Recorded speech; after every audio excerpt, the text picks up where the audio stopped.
Jaabutti bilbili Toofiq naa bilbilaa ture gadda beeyta biizii ta'e hin dhiise malee gurbaan kun naa bilbilaa ture. Jaabutti bilbili Jaabuun Abdurrazaaqitti bilbili kottu jedhe.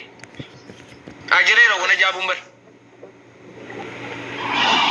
Wana jala jira jira gadda baay'ee naa bilbilaa ture tarii gana manatti bilbilaa nan biloo kee den shakke qoy nan bilbilaa karaan dhabame ofii waan bilbilaa. Kotta beebi adaraani nama kaannuun tolu kottu haqatii kana waan jette.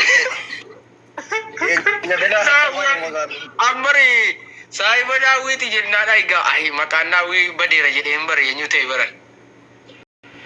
Ani garuu naawwii maaltu na ajaa'ibe beektaa dhugaa dubbachuuf. Ati garuu biyyatti noormaaliidha takkaasin dhukkubnee sammuun kee biyyatti.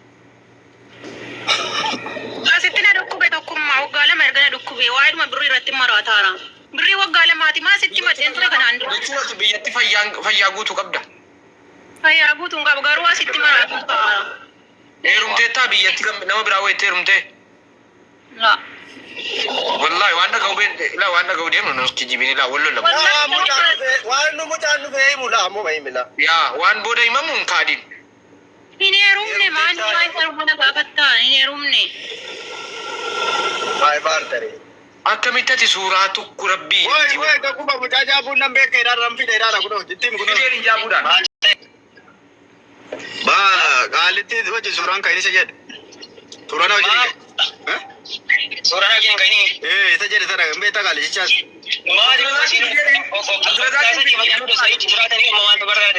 Waggaa sadii wajji jiraatanii.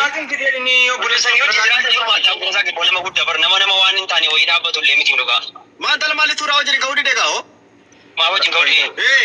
Annatuuti jaabuudhaan. Amma gaafa daduu wattu na dubbachiisi jaabuudhaan. Silkii kaasuu hin qaamne silkiin dawwalamne malletti. Jaabu na dhageessaa? Jaabu. Wayi nama guddataa maaliif shaqqalaa fuudhanni nama gudda sheeka wayii yoo ta'e. Shaqqalaan bari siin jala darbannee fuudhanuma jiru.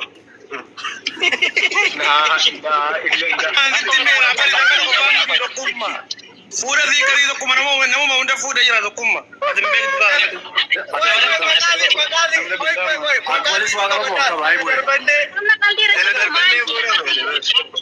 Rakkoon qabu kan ittiin dawwala. Dawwale yalla fedhi godhu. Okay. Darbannee si fuudha dhuwa jira. Amma uummanni dhooftaa jira. Makatee tambaree divi jala darbannee.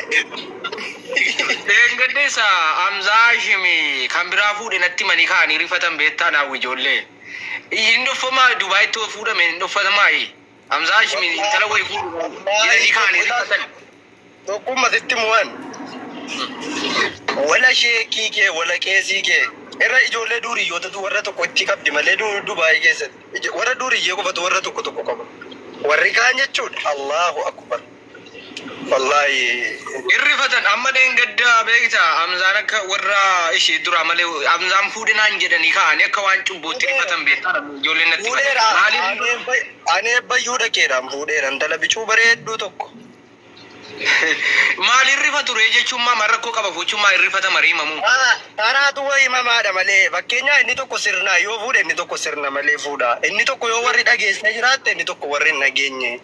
Kana osu wal sataruu waan jedhamuuf iyyi. Televizyinii bareedduu tokko daawwi.